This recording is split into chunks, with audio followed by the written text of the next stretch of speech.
In terms of the cause of inflation, how much should rightly be put on a once-in-a-lifetime pandemic? I think you do need to concede that there have been some kinks in the supply chain, but businesses and households have a remarkable way of normalizing themselves. All of that was happening throughout our economy, and we were seeing a normalization of markets. But when President Biden came into office, he not only flooded the zone with trillions of dollars, he also restricted the supply of different things. He's either increased regulation on or threatened to increase regulation on domestic sources of oil and gas. Is there something that the government can do in the short term to address inflation, or is this going to have to work itself out in the economy over the long term? Let's stop spending trillions that we don't have on things that we don't need. The second thing we should do is deregulate. Deregulate oil and gas markets, deregulate housing at the local and even the state level. I guess the last thing that comes to mind, there are some inputs in our economy that from time to time cannot be sourced domestically.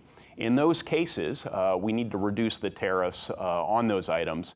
Thinking about what under President Biden's leadership has come out of Congress, we're seeing states across the country, including here in Indiana, Republican leaders at the state level, trumpeting the things they're doing with the money they're getting from those programs. So how can you, on the one hand, say, we shouldn't have done all of those bills, but hey, look at all the good things we're doing with them?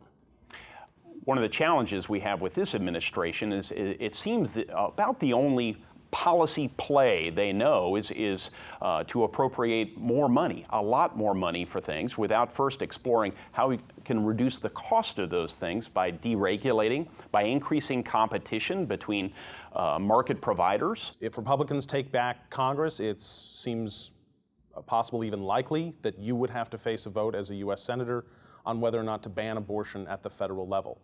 Is that the proper role for the federal government? And in the case of Lindsey Graham's bill, would you vote for that piece of legislation? We need to allow the states to do their work, as the state of Indiana and other states have done. We need to allow the people of the respective states to continue to work their will to perfect their state's laws. And so that is my position. That will remain my position. In terms of Senator Graham's legislation, what I will advocate for is that it should not be coming to the floor. Would you really vote against an abortion ban because you think that's not the proper role of the federal government? Brandon, you know, and everyone who's paid attention to my record knows that I am pro-life. But I am not going to speculate about particular bills I haven't read. So let's talk about immigration. You and others have cited statistics like the highest number of border seizures of things like fentanyl in our history in recent months. Isn't that proof that border security is working? No, it's proof there's a lot of fentanyl coming across the border. But if it's being seized, then isn't the system working the way it's designed? A very small portion of the overall ocean of fentanyl and other poisons that are coming across the border. Fences or walls actually can work when part of a layered defense on our southern border, freeing up Border Patrol agents to spend time on more heavily trafficked areas.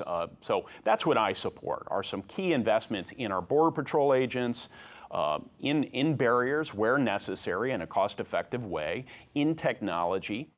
Thank you so much for sitting down with me today. Thanks, Brandon.